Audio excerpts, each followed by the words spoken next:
Can you believe this spot?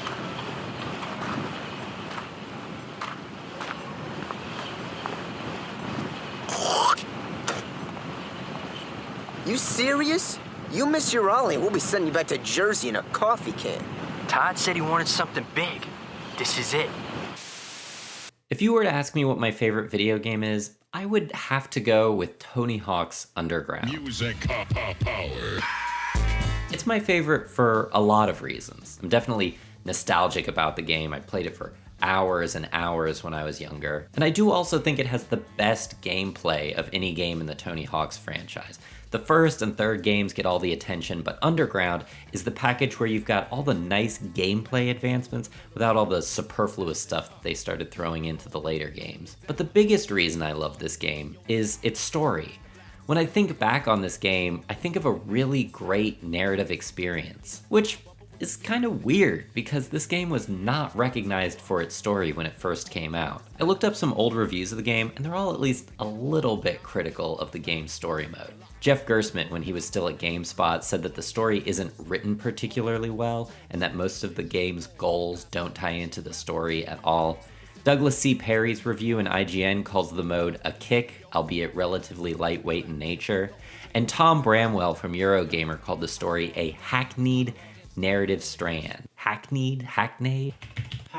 A hackneyed narrative strand. I think the consensus at the time was that this was one of those games where the story was just an afterthought, just a mode thrown in to change things up a little bit. And the thing is, that's true to a certain extent. In an oral history of the game published in US Gamer in 2019, the creators discussed how after 4 games, the series had begun to stagnate a bit, and that adding a storyline was simply seen as, quote, the next logical step. But once they decided on that path, the team became incredibly passionate about creating a game that authentically reflected skate culture and conveyed the feeling of what it was like to journey from amateur skate rat to a member of a professional team. And honestly, after replaying the game a few weeks ago, I think it succeeds at those goals. This story is definitely told with the wild, goofy sensibility that defines the Tony Hawk's Pro Skater franchise, and there are definitely a few moments that should have been cut. But as far as telling a story, as far as conveying a narrative and maybe even getting a reaction out of an audience, I think this game does really well at that. The problem is that the tools Tony Hawk's Underground used to tell its story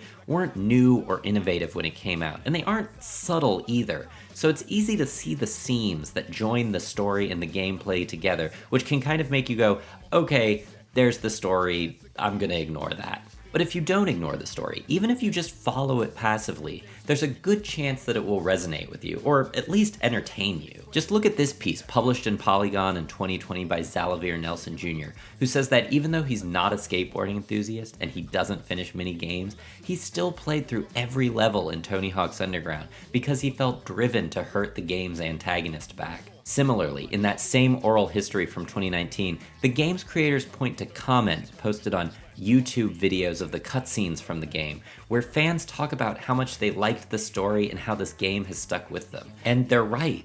I looked at the comments on those videos, and that was definitely the major through line that I saw. So what does Tony Hawk's Underground do that makes it so good at telling a story? How does it succeed at this element that many other games struggle with? Well, I think the obvious one is that it has great characters, with one amazingly terrible character in particular. Eric Sparrow. Eric Sparrow, aka the guy who's gonna win Best Trick tomorrow. AKA cocky knucklehead. We've already started to get into this. Not only was Eric's terribleness what most people mentioned in the YouTube comments, it's also the entire point of Xalavier Nelson Jr.'s article in Polygon. Eric is universally hated by people who play this game, but in terms of storytelling, that's a good thing. Why? Well, because to hate a character, you still have to conceptualize them as a person. Like, we don't hate random enemy NPCs that shoot at us, because we know that's just the computer doing its thing. We don't even hate most big bad guys in games, because we know they're just kind of playing their part. Like, do you really hate Bowser in Mario games? Are there people out there commenting on Super Mario 64 videos saying, man, I hate Bowser, he's the worst? No. I checked, they're not there. But Eric engages our emotions. He connects with us on a personal level, even if that connection is antagonistic.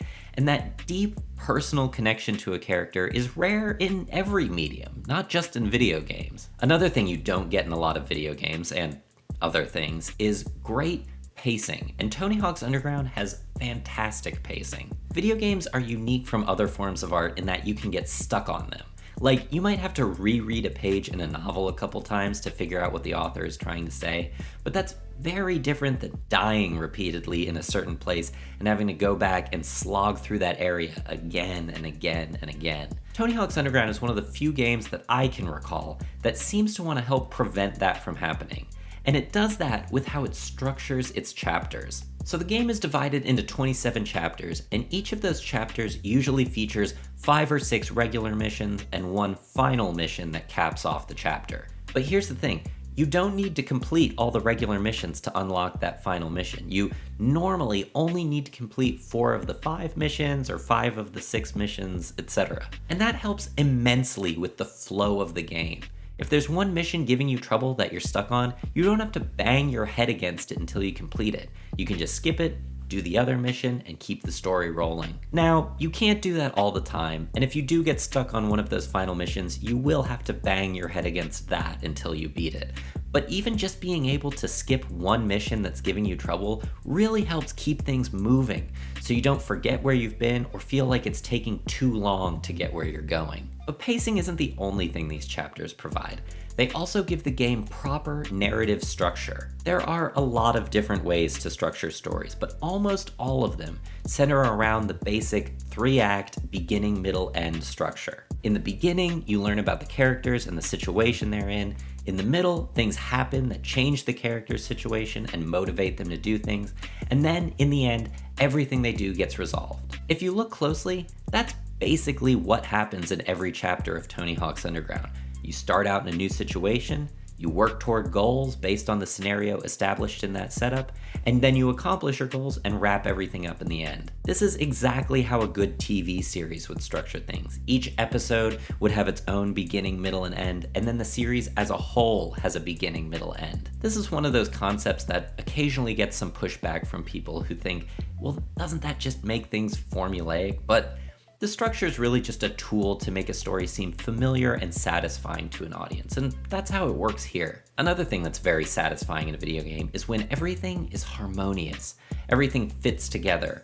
And I would argue that Tony Hawk's Underground is pretty harmonious, especially when it comes to mixing gameplay and plot. The missions you do in this game are definitely wacky and kind of transparently video gamey, but they all fit with the story pretty well. I know Jeff Gerstmann said in his review that a lot of the missions don't tie into the story at all, but I have to disagree.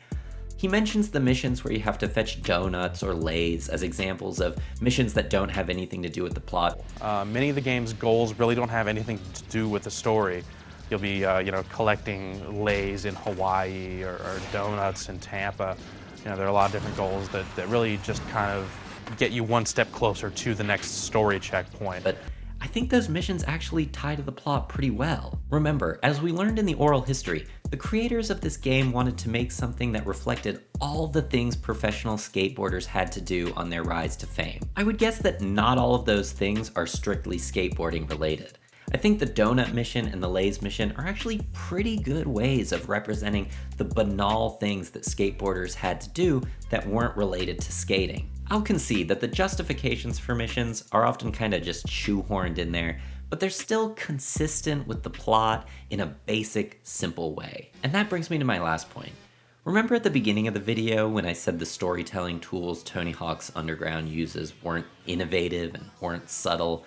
Well, I think weirdly, in this case, that's a good thing. I mean, it's not good that they were that way, but they were that way because they were simple and easy to use. And because they were simple and easy to use, the creators were able to make them work properly, even though they were on a tight schedule, and even though it was their first time telling a story in a Tony Hawk game. Creators and critics are still trying to figure out how to tell stories with video games, and that's the main reason I started this channel, to examine different games and explore how they tell stories and evoke emotions. And I think the lesson from Tony Hawk's Underground is that you don't always need to reinvent the wheel. Even if you just use simple, basic, fundamental storytelling tools like engaging characters, steady pacing, 3-act structure, and gameplay that ties to the plot, and you pour a lot of passion and drive into those simple tools, you can create a game that will resonate with people.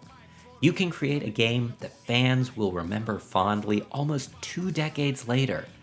You can create my favorite video game of all time.